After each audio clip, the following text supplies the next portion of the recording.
Umngane wami ngelinye uza kimi guys. Uzocela i-advice.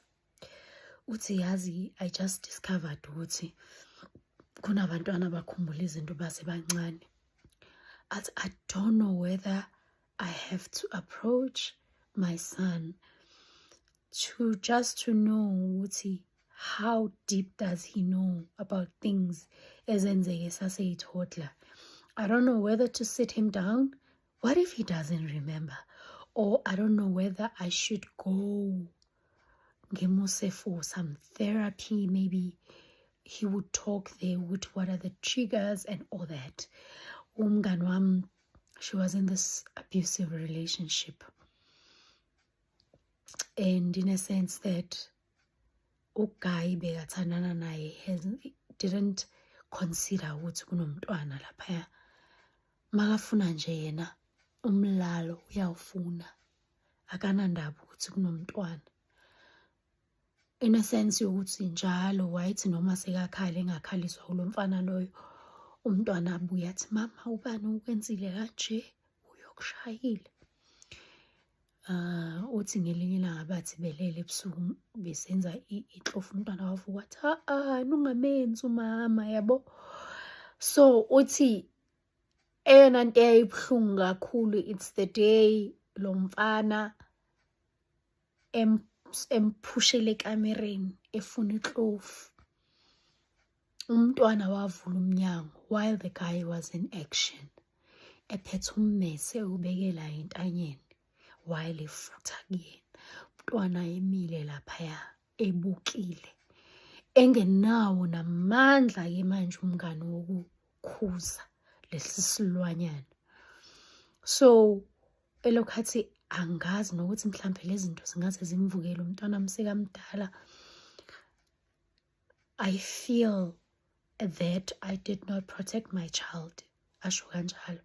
Athi eyiphi advice ongangipha yona kule situation? Should I go naye kuma professionals to understand if he knows really, he still remembers what happened? What if he doesn't remember? What if mhlambe yimina ngizovuselela leyo nto leyo? So I'm coming here talking about this because I failed dismal to give her advice about this, because she gave me reasons ukuthi if ngihlala naye phansi mhlambe siyikhulume lento. What if akasakhumbuli? But then what if futhi ngiyathula kanti umntwana mvele walimala ngempela?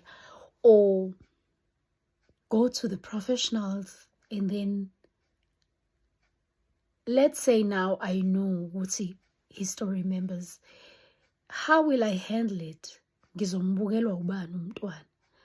Izinto ezinjalo.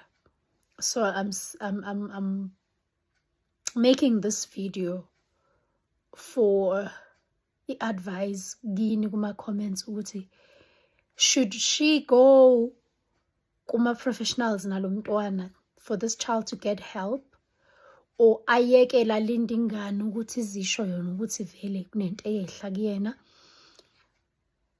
What should be done? This is a boy child. Uyakhula umntwana. Sekase high school umntwana. Asazi ukuthi ulimele kangakanani, and asazi ukuthi engqondweni yakhe mhlambe imenza ukuthi ibe umuntu onjani. Sisaba ukuthi what if naye one day uzoba i-perpetrator, thinking it's the right thing to do because uma wakhe wenziwa lento and ayikho into eyenziwa ngalokho. I hope I make sense, and I hope someone out there is listening, and I hope abantu bazoza bazosho basinikeze advice ukuthi what should my friend do in this situation. Ngiyabonga.